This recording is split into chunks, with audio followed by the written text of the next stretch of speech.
Heritage. Like, we're now like a mini HBCU compared to Rockdale or Heritage. Like, we're like unique compared to them because they're still doing like this chorus style marching style instead of traditional like we are. So like, compared to them, we're pretty unique. And I think, in my opinion, we're a better band even though we're smaller. Obviously, we would love to have a stronger and larger program like anyone else. So right now, we're just in the building stage right now, just trying to change the culture a little bit, and basically starting from scratch because of where the band has come from. I've been asked before if I enjoy band. Honestly, I do. I like it because of a whole bunch of different reasons. It's not just the music, not just the people that I have, not just my friends in band. It's the point of people made this music and made it famous, did what they're gonna do with it. People had taken from way back in the day, made famous, brought back by marching bands and redone.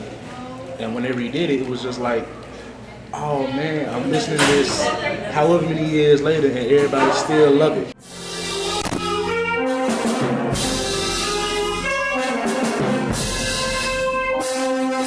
How was the Salem band program when you first got here?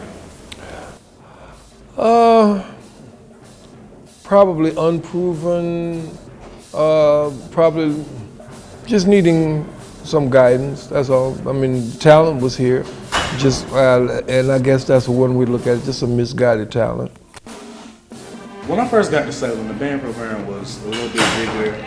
It was a little bit more diverse in members, but a little bit less diverse in music. It was a little bit more centered towards those of not my nationality.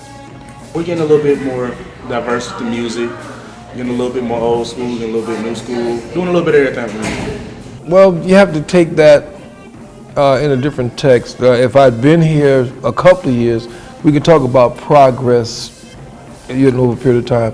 But right now we have to talk about how has the band adapted to transition, okay?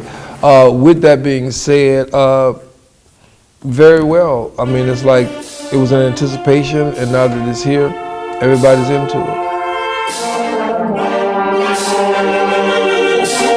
I think this band can go a whole lot farther than anybody can ever think. Like, a whole lot farther than you would ever think possible, because we're under the leadership of Mr. Gaines.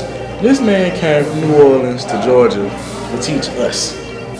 You realize New Orleans is basically like the marching band capital of the world. So he came from New Orleans, brought himself over here to Georgia to teach us. We can go a whole lot farther than anybody would have ever imagined. It can go almost anywhere. Addition of like 12 snare drums, 20 something people wanting to play bass, and 30 percussionists and all. This band can expand like a lot, because that's just the percussion section. Imagine the flutes, clarinets, trumpets, saxophone. Well, barring all of those uncontrollable variables, if things are going to stay on track, we should be in pretty good shape in a couple of years. The goal is to possibly be maybe about 96 next year and maybe 128 the year after that. We don't want to get any bigger than maybe 160, but that's down the road a little bit. But the potential is there. We do have the administrative support. Students are eager about what is happening, so good potential.